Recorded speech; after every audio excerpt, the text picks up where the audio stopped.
They say that when it comes to bullying, there's no such thing as an innocent bystander. But what can you do and what can I do to help someone who's in trouble? Let's talk about it right after this skit. Look what I got. I know, but can I have it back, please? Can I have it back, please? Look, can I have it back, please? Hey, you want this back? Yes. Randy? Please? You give me some money. I don't have any money. Look at it. I don't have any money. I don't. Look, I I'll don't let know. you see. Hey. You bring money or else you'll never see this again. Okay? So tomorrow, right here, you bring me money. Or else. Bye-bye.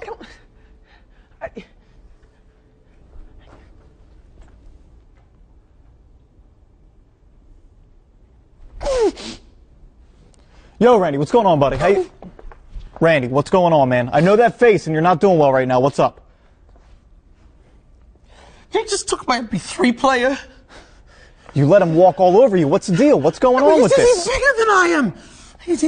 He took it and now he told me that if I don't give him some money, he's not going to give it back, and I have to give him money tomorrow.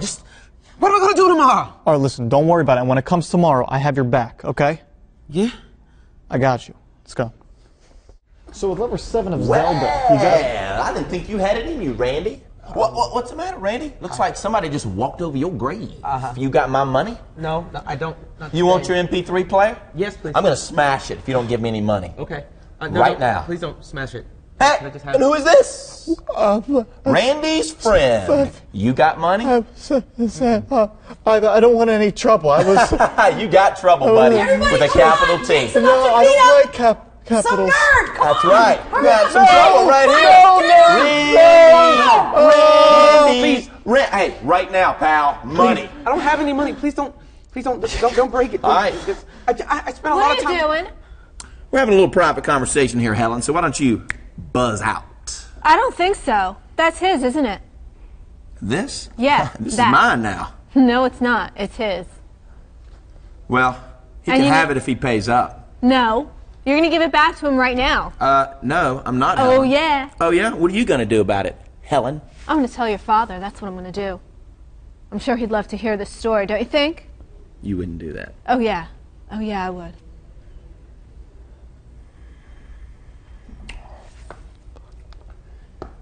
Come on, give it up. Thank you. Are you okay? Yeah. Thank you. Thank You're you so welcome. very much. This is yours, right? Yeah, thank you. Thank you. You're really Okay. so nice. Oh.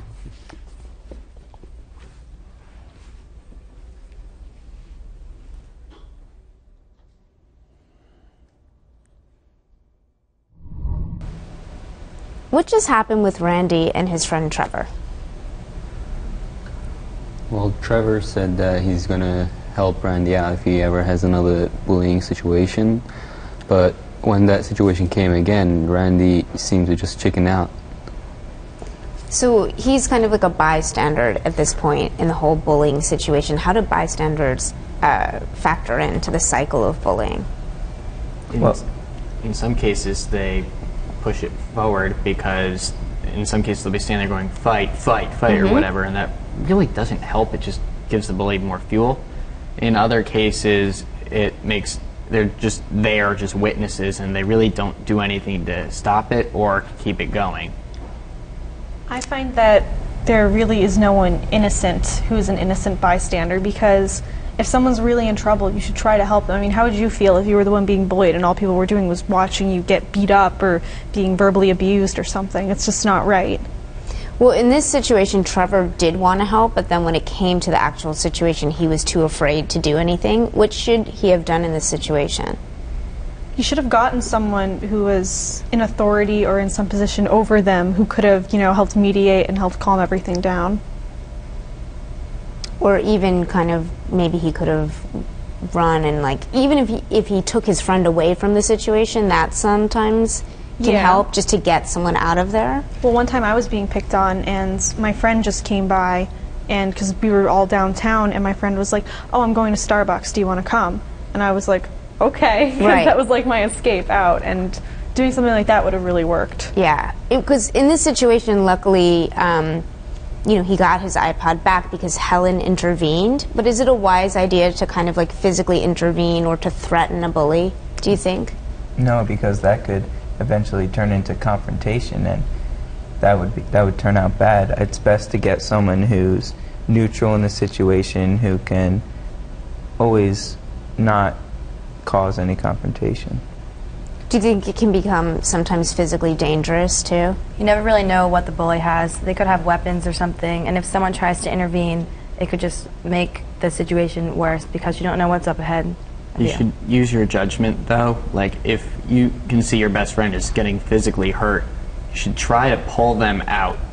Whereas if you come across someone just getting called names, then just go find an authority figure. But if it's a matter of this person can be seriously hurt, don't try to go after the bully. Try to get your friend or whoever the person is out of there. Get them to safety. Right. And generally, it's probably a good idea to get some kind of authority figure or adult involved, even if it is just something that seems not physically dangerous. Have you ever noticed, maybe something that you didn't think was such a big deal turned into something that was worse, or you had a friend who was getting bullied and then it escalated because you didn't get anyone involved, maybe like a parent or someone at school? Well, I know a girl who, she was being very bullied by her friends.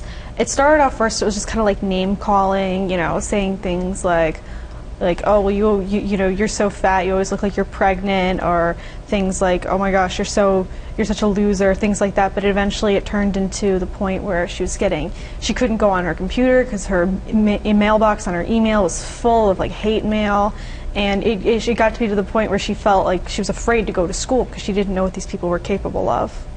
So in that case, too, it's maybe some of her friends knew about it and could have intervened as well. And they didn't. So if parents do know or friends do know about bullying that's going on after the fact, what are positive ways to kind of prevent it from continuing in the future? I think that if it's a person who's being bullied talks to a parent or somebody that they're really close with, the parent can really help them to calm down, and the parent can also contact like a principal or something, and that principal can find the bully and stop it from occurring again. What are things that parents should not do if their child comes to them and says, you know what, I have this problem at school, or I'm being bullied, or someone's calling me names? Well, they definitely shouldn't make you feel worse about it. They should try to validate your feelings. They shouldn't say like, oh, don't be such a wuss, suck it up, or anything like that. They should try to comfort you and try to help you. Do you think that in this situation Trevor should blame himself for being fearful and not knowing what to do to help his friend? I don't think he should blame himself for being afraid, because the guy was much bigger than him, is easily intimidated by him. What I think he should take responsibility for is letting that fear get the best of him and make it so he couldn't do anything, whether it be get his friend out of there, back his friend up, or get assistance. Generally, if someone's bullying you, what should you do? You should try to stop it as soon as possible before it goes into something that's, dangerous in multiple ways. Bullying can escalate really quickly and into really great extremes, and just the best thing to do is to try to stop it in whatever way possible. If it gets to the point where it is physical conflict, best thing to do is, if you're able to, try to run away. You might look kind of like a coward in the process, but being called a coward is better than bleeding in most cases. Safety first, definitely.